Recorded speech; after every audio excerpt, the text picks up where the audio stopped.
Jonas Vilionis, kodėl norite sutrikdyti mokesčių reformą? Mes nenorim sutrikdyti, mes kaip ir visi Lietuvos žmonės norim mokėti, bet mes jau negalim. Arba atiduodama šitos traktorius ir galės seimūnai su jais važinėti, nes po laukus jau nereikia važinėti. Jau palikim žalią kursą, palikim varlikės, palikim endrinukės ir visą kitą.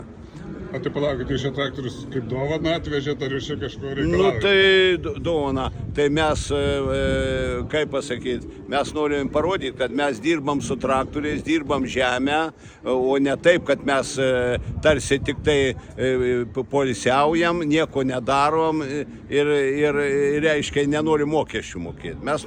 Mes mokam kuro akcizus, mes mokam tą pajamų mokestį 15%, mes mokam, bet mes norim būti tokie patys ES žemdirbėjai. Kodėl mums išmokos mažiausios, kodėl jie nenuvažiuoja, kodėl aš turiu važiuoti į Briuselį, pats ieškoti ir va dabar buvom išvykę, kodėl mums tas išmokas mažiausias duoda. O žalią kursą užkabinę, aš dar turiu, kad apart mokesčių dar sumokėti ir už žalią kursą dar. O kiek didėtų jums asmeniškai mokesčiai?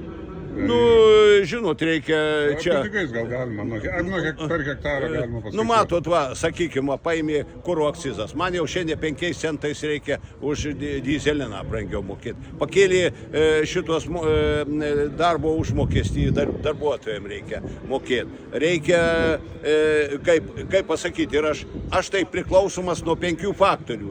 Nuo Dievo, ar mane laikys kiek, nuo gamtos, nuo perdirbėjo, nuo valdžios, kokius mokesčius užkraus ir prekybininkų. Ir jūs va dabar pasakykit, kiek aš dabar, va, kviečiai dabar, 170. Man nuostolis, grynas nuostolis. Pieną dabar 2-3 centus vėl numeta, vėl nuostolis. Ir dar mokesčius užkrauna. Nu. Tai kaip mes? Ar mes čia į aborigenų sąjungą įstojom, ar į Europos sąjungą? Kodėl mes antraeiliai žemdirbėjai negu Europos sąjungos, o mes Lietuvoje? Kodėl mažiausia? Kas turi važiuoti? Turi važiuoti jie, važiuokit, apginkit mumi. Kodėl mumi dar norit mokesčiais apkrauti? Jūs paimkit, va dabar iš 113 tūkstančių deklaruojančių 76 tūkstančiai biurokratai susipirkę žemės ir gauna padidintas išmokas. O tai čia susidaro 900 milijonų. Ir atima iš ūkininkų. Turėtume mes tie, kurie gaminam, o dabar mums nori užkrauti tie, kurie gaminam, tai mums nori už ko, sako, jūs uždirbat. Tai, o kurie negamina, kodėl jiem padidinta tos išmokos?